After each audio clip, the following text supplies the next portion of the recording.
Hello and welcome to Rise of Humanity. I am your host, Chris Karamaya, and today I'm joined by my guest, Ellen Tadd.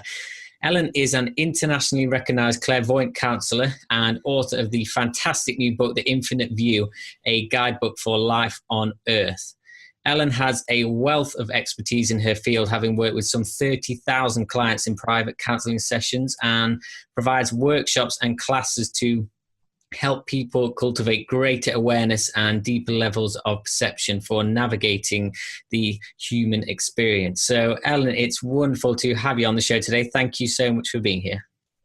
Thank you, Chris. Thank you for that wonderful introduction.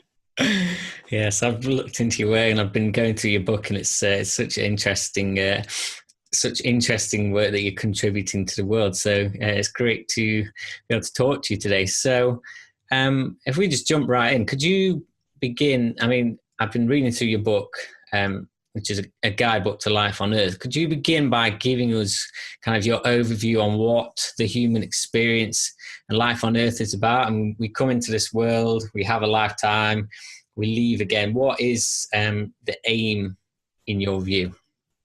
Well, if I can talk a little bit about what brought me into this in the first place, it would give some context. I was raised by my father, who was a physicist, so I grew up in a scientifically oriented household. I was not raised with religion, but I was a sensitive child. I had clairvoyant experiences as a child, which actually is not that unusual. Many children have experiences. I had out-of-body experiences. But what made my childhood challenging was my mother had a severe case of MS. And as a little sensitive child, I was always asking, why? Why is life as it is? Why is my mother sick? Why is one person sick and one person well? And I kept wanting to understand, is there any order to life?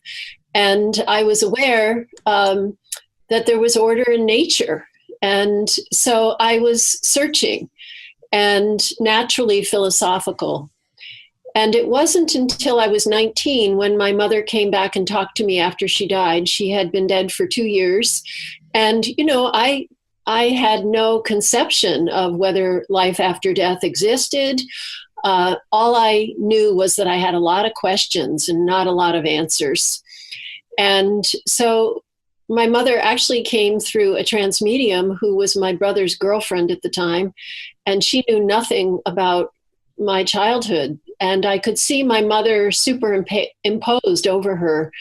And with great effort, she spoke and she said, "Do not mourn for me. I chose what I endured to learn compassion for those who suffer." And she said, "No matter how things appear on the surface, you will see there are reasons and there really is justice." And it was really like a veil was lifted. And that's why the first sentence in my book is, "My mother gave me birth and my mother gave me rebirth."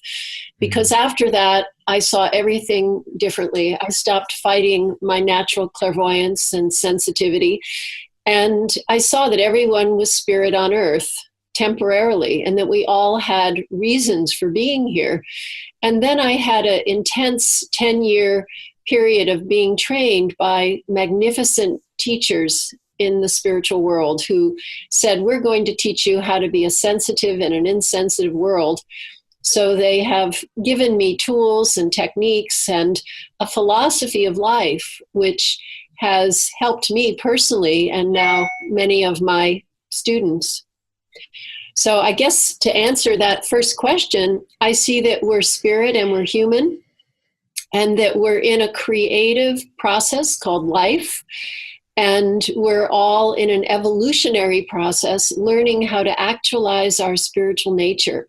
And unfortunately, we live in a world where so often people have forgotten who they are and what life is about. Yeah, well, thank you for sharing. That's a wonderful overview. So when we have this life and what happens in it and what we choose to do, you have this interesting where you talk about in your book in terms of destiny is short leash and long leash destinies. Could you expand on that and what it means and how it applies to life? Yeah, so again, I think I'll back up a little to explain that my guides who've been my teachers talk about the relationship between the spirit, the soul, and the personality. They say that the spirit, which resides in all of us, is a spark of the God force. It's a spark of the creative force of the universe. And this is the only part of our nature that's constant. Everything else is evolving and changing. And the spirit is contained by the soul. I should say that, everyone's spirit has an individual emphasis, such as creativity or wisdom. And then the soul is the container of the spirit. And I make a distinction between those two concepts. The soul is very complicated and it's evolving. It contains all of our past life patterns, traumas, talents, and skills that have accumulated through all of the many lives we've lived. And in the soul, there's a concept that I call first error, or the original attitude that was not in harmony with our spiritual nature. So another way of thinking about this is that we all started out with an enlightenment, which simply means we were able to manifest and feel and express our spiritual nature with consistency. And then we lost it. We had an original fear, an original confusion that disconnected us from our spiritual nature. In Christianity, they call it original sin. But what I found in my visions and in the teachings from my guides is it's not the same for everyone. We have our own brand of confusion and fear. So I call it first error. And then over the soul is our personality, our persona in the world, which is influenced by genetics, conditioning from parents, society, and education. That's where typical psychology stops, nurture and nature. And I add past life influences and influence from the spiritual essence. My guides say that fulfillment is when the spiritual essence manifests at the personality level. And that our two biggest challenges that block us from doing that are our fears and confusions from past lives and cultural conditioning that doesn't support our spiritual nature, that confuses us. And I actually feel that that is the bigger challenge, cultural confusion. So as far as destiny and choice, which is linked to your question, I have a whole chapter in my book about destiny and choice. To me, the question, what is destined and what is choice, is the most interesting question of all. And what I've found is that when we incarnate in order to learn and to create and to contribute, we have different paths. And some of us have different lessons. We have different lessons. So when a person's lesson is linked to developing self-esteem and confidence, it may be that they have a lot of creative choice because they're here to learn to become initiators and not be so passive. If someone has a lesson that deals more with trust and patience, then they may have much more destiny, where they need to not try to take charge, but really allow life to unfold. And so this is why I say the only rule is attunement, because attunement aligns our conscious mind with our spirit, and then we can discern, do we act or do we wait? Do we initiate or do we become patient? Because it's different for each of us given the circumstance we find ourselves in. Yeah, that's amazing. And so, as you said, the spirit is as it is, and the soul is kind of in evolution, and the personality changes. But what's the, I don't know if you have an insight into this, but what's the bigger picture, the bigger aim going forward? Are we to, if the spirit is as it is and pure, is the aim to kind of become a a complete being of spirit, soul, and personality all kind of intermingled into one? Is there like an end goal to it, do you think? Well, what I've been taught is that originally we were all one.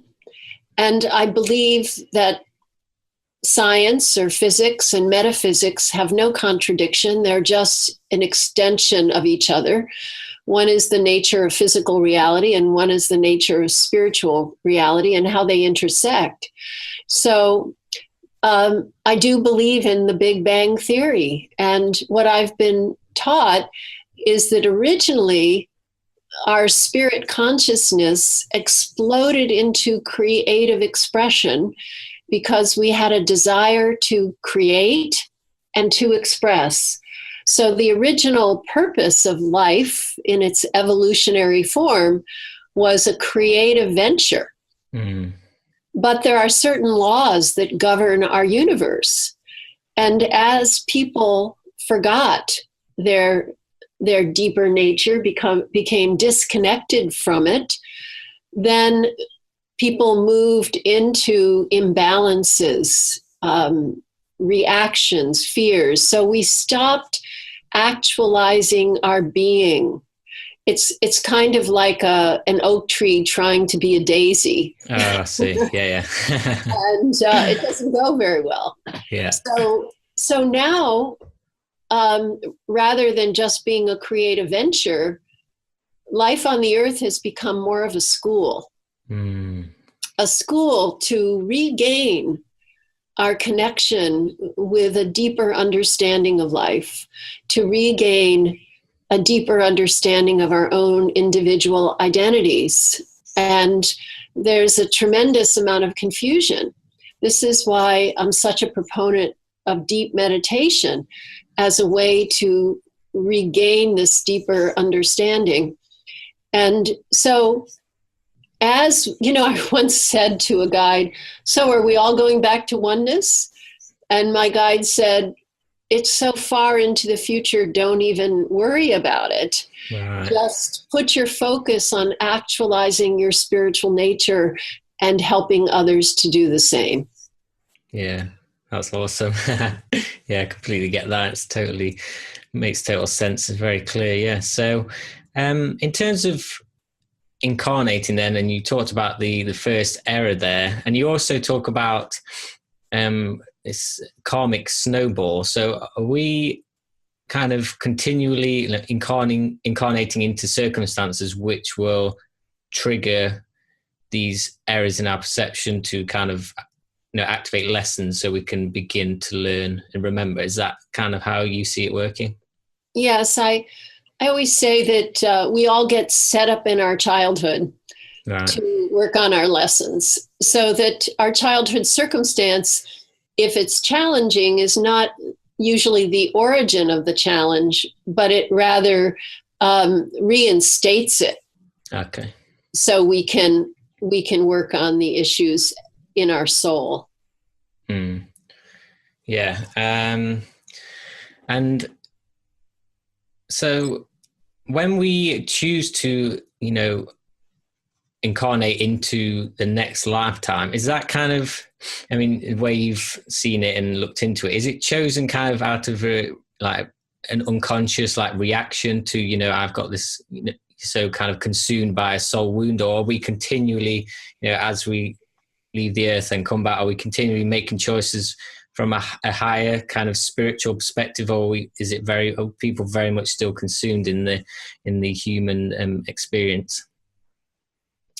Well, the analogy I use to explain this is when you have a first grader, they don't usually create their curriculum, and they're told, what their curriculum is going to be. Right. If you have a graduate student, they usually create their own curriculum.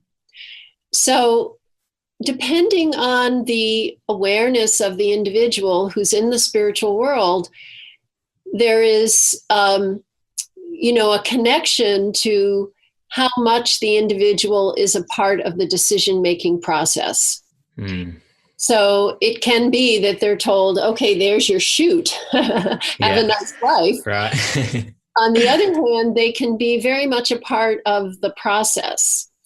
And so it varies greatly. Yeah. Okay. But it's always with the intention of opportunity for learning, healing, and contributing. Yeah. Yeah. Absolutely. So for people who are trying to work this stuff out, I mean, obviously, they could work with someone like you, but I mean, if they didn't have that, opportunity at this time, what are some ways that people can be able to understand their soul patterns and life lessons if they're kind of beginning to have this awareness that there's, something more going on?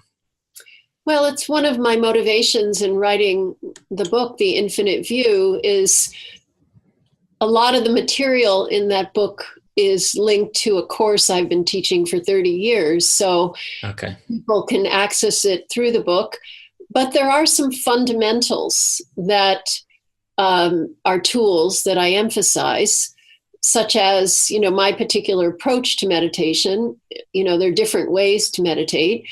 And also I'm a strong proponent of what I call clear perception, because how we perceive informs how we feel.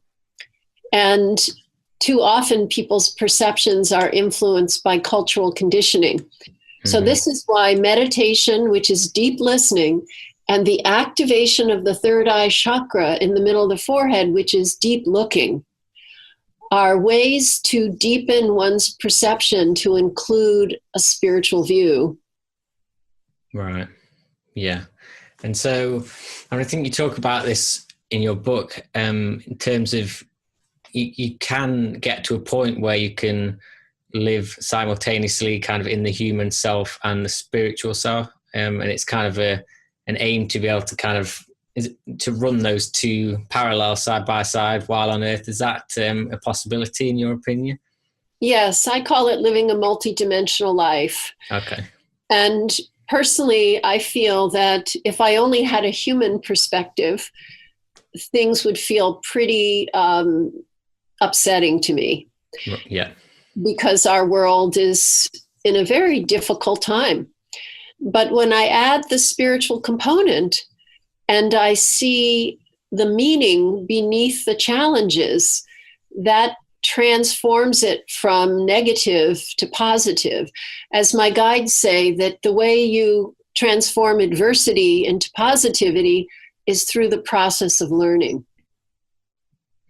Yeah, that's it's great. I can definitely see that from the most the most positive people and the more aware people, you can see kind of order in the chaos. And if you do just focus on those negative aspects, that's all you will see. But yeah, there's definitely a higher perspective. So in terms of dealing with these very human challenges, I mean, you mentioned about the meditation. Is that something that you can just use? I mean, obviously you can't meditate all day. Is there any tips you can give on people maybe who like have a hit of overwhelm or they're struggling with anxiety to kind of get into that higher state of being? Yes. I'd like to talk about how I teach meditation and also the third eye, because the third eye is so remarkable as I understand it. So meditation is now a popular term, and it means different things to different people. For me, it means being able to still our brain chatter at will and be able to listen deeply. Mm-hmm. So when I teach meditation, I explain it as an X. And the bottom part of the X is everyday thought, brain chatter. The point in the center is stillness. And the upper part of the X is revelation. It's connection with the spirit within and without. That's this multidimensional experience that I was talking about. I recently taught a class, and a woman is learning to meditate, and she got to that stillness. And then for her, in that moment, the experience of the upper part of the X was she was flooded with the feeling of unconditional love. Mm. And that was an outer dimensional connection. So the key to having a great meditation is the opening of the crown chakra. I wrote a little book about the chakras as well because I spent a couple of decades watching them clairvoyantly, and I wanted to understand how do they work in everyday life. And this, to me, felt more important. If you Google chakras, there's oodles of books on chakras. Yes. So often I think they're too esoteric and they're not practical. And so I wanted to understand how do they work. And the crown chakra is the bridge from the material to the spiritual dimension. Yeah. The crown chakra is the way that we access the spiritual dimension. And what closes it is discouragement, worry, and a severely closed crown chakra is what I define depression to be. Okay. And so it's literally depression in the aura. And what opens it is inspiration, trust, and devotion. So I tell people, before you meditate, focus on something that inspires you, that wows you, that opens the top of your head. And this will be the prerequisite to having a meditation that gives you a connection to the spiritual level. And then the second step is to use a positive affirmative statement. I usually tell people to say, I'm spirit, I'm infinite spirit, because it's a practice to be able to say one thought in the process of learning to have no thoughts. And also the feeling of cultivating positivity through a positive affirmative statement. And then working to hold the mind still. And it's a kind of rocking sensation where you hold your mind still, then you go into the affirmation, then you hold your mind still, then you go into the affirmation, and gradually you elongate the pause. And you train the mind to be able to, at will, turn off the brain chatter and listen and connect. And, when people are learning how to do this, I say, sit down and do this the same time every day until you get the skill. Once you get the skill, gosh, you can, I have students who will meditate for 5 minutes before a meeting and they'll be connected, or 5 minutes after a long day and their quality of family life goes up. It doesn't have to be long. It's kind of like digging a well. And once you hit water, then you can just refresh yourself with that connection. Yeah, that's cool. So building the connection, and then everything just becomes easier. So is this a tool that people can use as well to break patterns in their life, for past life patterns, karmic patterns as well? Because a typical example that always comes to mind for me is people continually attracting wrong relationships, and they're stuck in a pattern, or maybe they're stuck in continually attracting bad friendships or a bad job. How can people begin to kind of understand those patterns and work through them? Can they use your meditation technique for that as well? Well, what the meditation technique does is help people let go of preconceived notions. And so often our preconceived notions confuse us or limit us. And so the meditation has a way of taking us deeper. Yeah. But my favorite tool for navigating life on a day-to-day level is the use of the third eye. So the third eye chakra, which is located in the middle of the forehead, is the center of wisdom. It's the center of discernment as well as clairvoyance. And what I've found through observing people's energy is that when people focus, quite literally, out of the middle of their forehead, their wisest self comes to the forefront. In sports, they call it the zone. And this is deep focus where we become our best selves. So what really confuses people, I see energetically, is living life focused in the gut.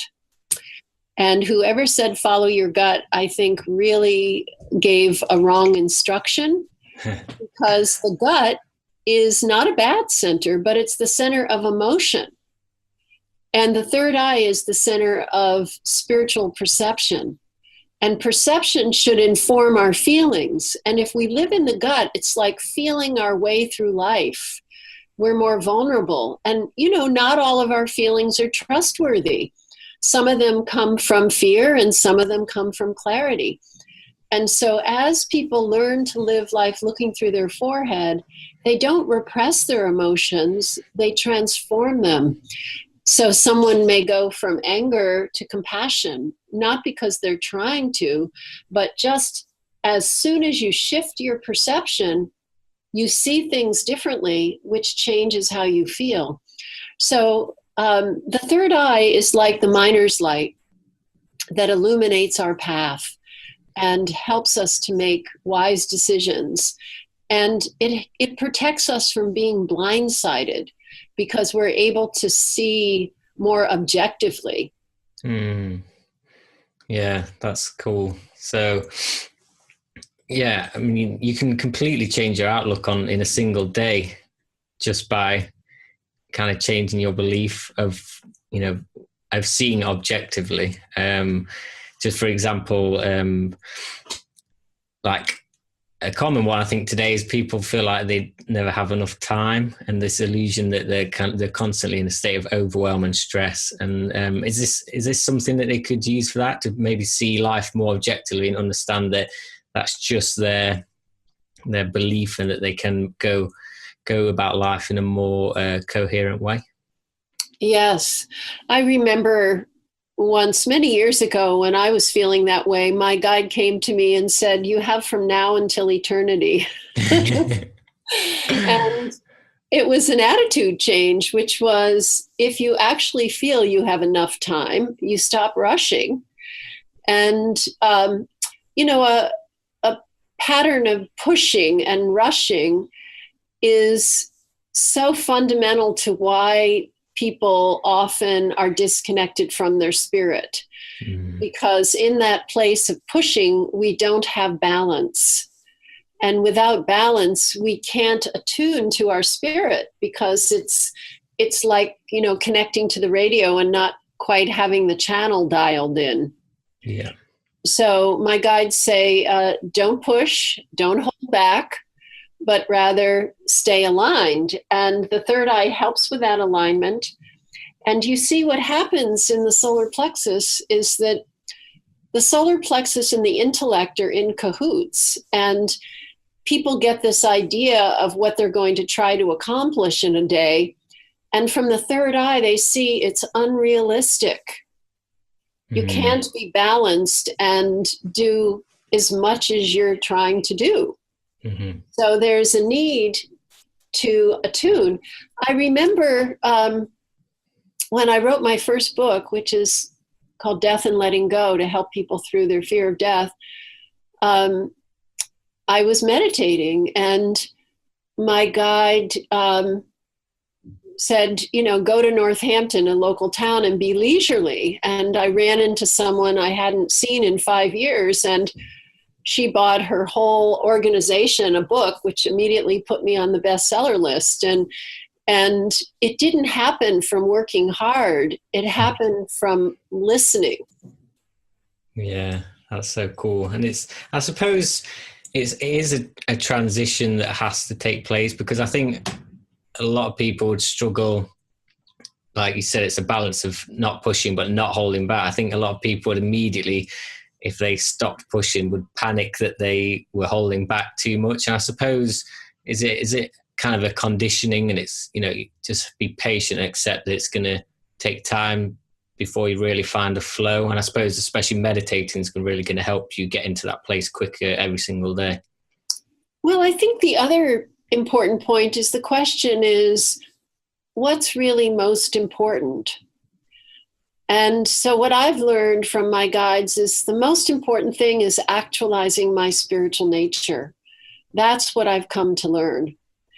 And so if people say the most important thing is to, be successful at my job, or the most important thing is to have this person love me, or the most important thing is to make more money, then it creates an imbalance. If we say that life has a deeper purpose, and the question is, how do I actualize my spirit? There's an emphasis change. Now, it doesn't mean that we don't work on our relationships or practically, have enough money or work on our relationships. But the emphasis change means that sustaining balance, sustaining clarity, sustaining connection to this spiritual level is primary. And out of that, everything else unfolds. Wow. Yeah. Taking a completely different viewpoint. Yeah. So do you absolutely, and I suppose you teach this, that it's possible to be connected to the spirit first and then build your life around that, rather than trying to get everything in place, all the money and the job and everything, and then think about spirituality? You can go straight to the spiritual self and build around that. Yes. I mean, that's been my devotion. Right. I mean, in a practical example, I was raised in an academic community by a professor. And when my guides started to appear to me, I dropped out of college, which was considered the cardinal sin. And I remember when I was talking to, an administrator at my college, he said, well, your ideas are great, but you're going to find you're not going to be able to get them in the world, and you're not going to be able to make enough money. And I said, well, we'll see. And the fact is that those have not been issues for me. And so what I try to do is help people to learn that they don't need to conform and they don't need to rebel, but rather be motivated by this internal clarity that is more universal than the culture we find ourselves in. Yeah, that's wonderful. So, I don't know if you have a kind of an overview of this, but how do you see the kind of current phase of evolution for you that humanity's currently going through? Do you have like a view on, what for example, the next 100 years is going to bring? Do you have a bigger picture? Well, ever since my guides started to teach me, they said, your world circumstance will worsen. And that the tools we're teaching you are tools that you will teach others to help people navigate challenging times. And they said something really profound. They said, as your world circumstance worsens, people will fall to the side of fear, or they will fall to the side of a spiritual perspective, and no one will ride the fence. And I've meditated on that phrase for decades because I heard it so long ago. And I see that's what's happening, that we have a polarization going on. Mm-hmm. And this polarization is, what motivates people to make the choices they make? Is it fear or is it clarity? Yeah. Yes, I can completely see that as well. So it's a very interesting time, but focusing on the positive is obviously what's going to pull people forward. So I'm interested in how you use your psychic gifts. I mean, obviously you're very much in connection with your guides, and you can kind of read other people's past lives and energy and things like that. So you just talk about how the gifts work for you and how they manifest in your everyday life. Well, when I first started I guess I should say it this way. There's what I call inner vision and outer vision. Okay. So inner vision is when we see something in our mind's eye. If I say to you and the people who are listening to this, imagine what your bedroom looks like. You can be looking at the room you're in or talking to me, but you can still see in your mind's eye the details of your bedroom. So we all have a screen, an inner screen. Mm-hmm. Yeah. Sorry, carry on. Yeah. No, go ahead. No, carry on. Okay. So inner vision is when vision comes. And, a student of mine just said, well, how do I know it's vision coming to me or me conjuring it up. Mm. And so if you imagine the bedroom, your bedroom, and then I say, okay, redecorate it, and you change it around, you can feel that the process of decorating your bedroom is very active. It's like the cogs and the wheels of your creative mind are moving, and it has a very active feeling. When you have a vision that comes to you versus created by you, it isn't active. It's very still. And it comes, and there's the picture, and it's still. So I get lots of pictures given to me in my mind's eye. But when I first started working, the majority of my visions were external. So when they're external, it means that the room that you're in dissolves and another vision other than what you're seeing materially takes its place with your eyes opened. Right. External visions are very dramatic and so convincing because you know you're not creating that. Yeah. However, it's also not very practical because if you're having external visions, you can't drive, you often can't have a conversation. It's totally consuming. Mm. So when I was trained, I had a lot of external visions because I started out as a skeptic. So it was dramatic and convincing and vivid. And then as I became more confident, it moved more to inner vision, because with inner vision, I can be doing a lot of human things and also be getting information at this other level. So when I work with people, I am seeing often a movie in my mind's eye, giving me information. I often tell my clients, hey, I'm not that smart. You know, I couldn't know all this if it wasn't being given to me. So that's one thing. The other is remote viewing, which is that, and I talk about this in my book, remote viewing, which is our consciousness is not contained within our body. It can be stretched. So, I can, my son lives in China and I can project my consciousness there and tell you how he's doing, because consciousness can be stretched. So I teach people to stretch their consciousness and gather knowledge. And so if someone, gives me the name of a person, I can stretch my consciousness into that name and tell you things about that person.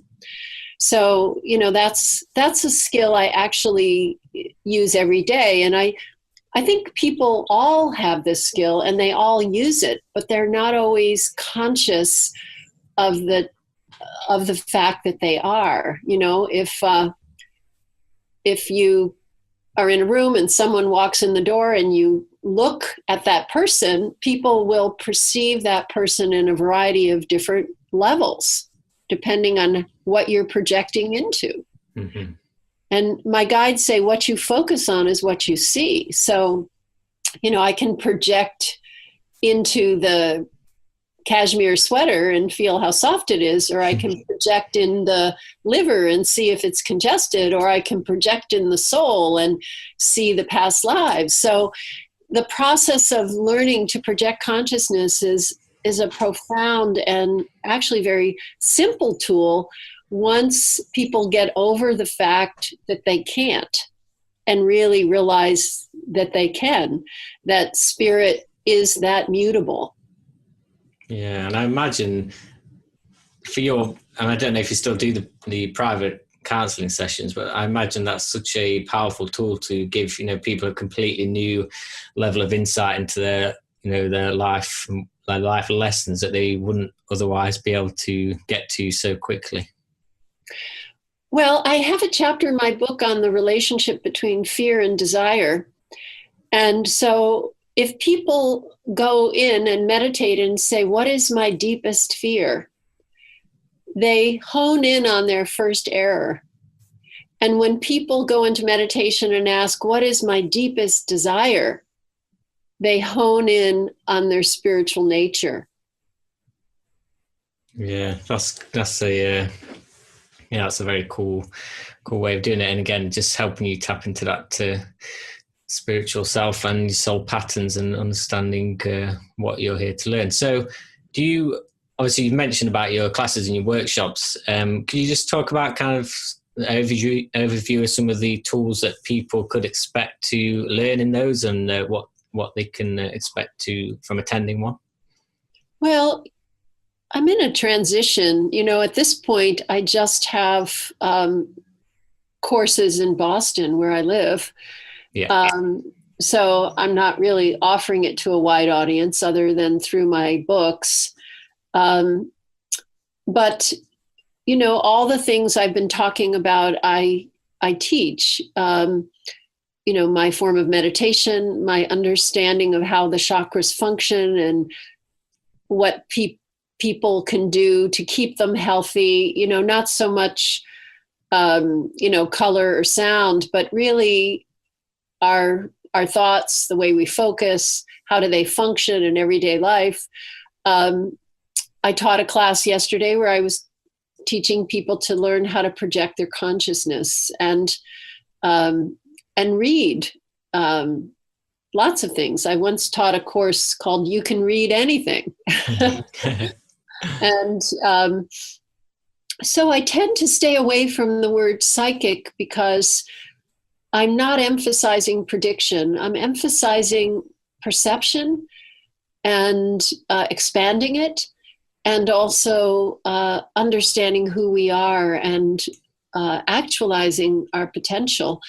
And so the tools that I use that could be called psychic tools, I really just see as an extension of our senses, going deeper into sight, going deeper into listening, going deeper into feeling or smelling. It's how to take it all an octave deeper so that we can access the spiritual as well as the material world.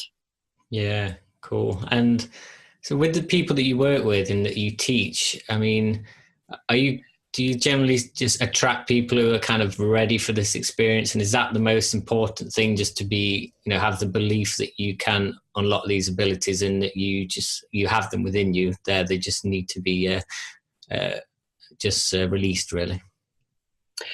Well, I think one of the things that's so interesting for me is when I first started teaching, which is 1984, most of the people who were drawn to me were, real alternatively oriented. Mm-hmm.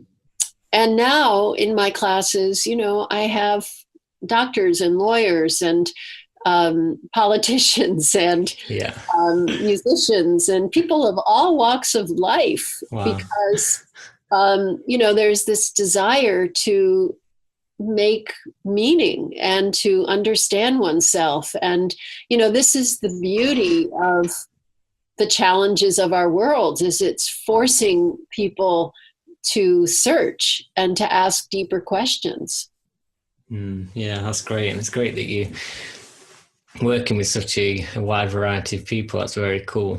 So there's a question that I like to ask all my guests on the interviews. And that is, what would be your best advice on how people can contribute to the rise of humanity?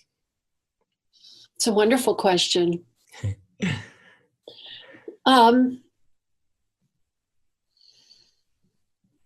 Well, I think it's kind of reiterating what I had said, which is don't conform, don't rebel. Be the one who listens fully to your own spirit and let that guide you. And so the process of honing the skills to be able to access that clarity. If we conform and others are confused, then we become confused. And if we rebel, then we're so in reaction that the tendency is to throw the baby out with the bathwater. Yeah. And so this process of finding this relationship with ourselves, so that we can find personal authority. And, it's not that with personal authority that we'll be always right. We'll still make mistakes in our learning process. One of my favorite phrases is, I follow my convictions, whether they're right or they're wrong, they evolve and eventually they take me to balance and to truth. So be willing to make your own mistakes and learn from them rather than making the mistakes of others. Yeah, that's wonderful advice and very powerful. And I think that's so true that, even if you're making wrong decision and right one and a wrong one again, everything, the way I see that life works is that everything will eventually lead to balance and lead you upwards. So that's really cool that you shared that there. So could you just share with the listeners where they can find out more about you and your work and your books? I have a website, simply ellentadd.com, TADD. I have a Facebook page and a Twitter and Instagram. I fortunately have a daughter who keeps me modern. Yeah. And my books. And I think what I love about having books is they can do the job when I'm not around. So I have 3 books. My new one is The Infinite View, a guidebook for life on Earth. And then I have The Wisdom of the Chakras, and also Death and Letting Go. And, I'm so aware that I have a limited amount of time, and I'm not available to do private sessions for everyone. But my books are tool books, and many people read them and then reread them because there's the philosophy, but there's the tools, and through repetition, that is the way we learn. Yeah, absolutely. And The Infinite View is a great book, and I'll put the link to that in the show notes and to your website so people can start looking through this and actually implementing them in your own life. As you said, not everyone has access to a private session, but you can start using these tools today and making a change in your life. So yeah, thank you for sharing that. And I just want to say it's been a pleasure to have you on the show today. It's been a great conversation, and thank you for coming on and sharing this work that you are doing. It's really very much what the world needs right now. So thank you, Ellen, for coming on. Thank you, Chris. I so appreciate the opportunity to talk about this, and you're in England, so you're giving me an exposure to a different group of people. So thank you so very much. That's absolutely fine. I'm sure they'll absolutely love it. So yeah, that is all for today, guys. I hope you've really enjoyed this episode and gotten some new insights and knowledge and takeaways into the human experience and how to navigate it in a much more powerful way. And be sure to check out Ellen's website, her work, and her books, because it is very powerful stuff that you can implement in your life today to make a change. So thank you all so much for listening, and I'll catch you all next time. Take care. Bye-bye.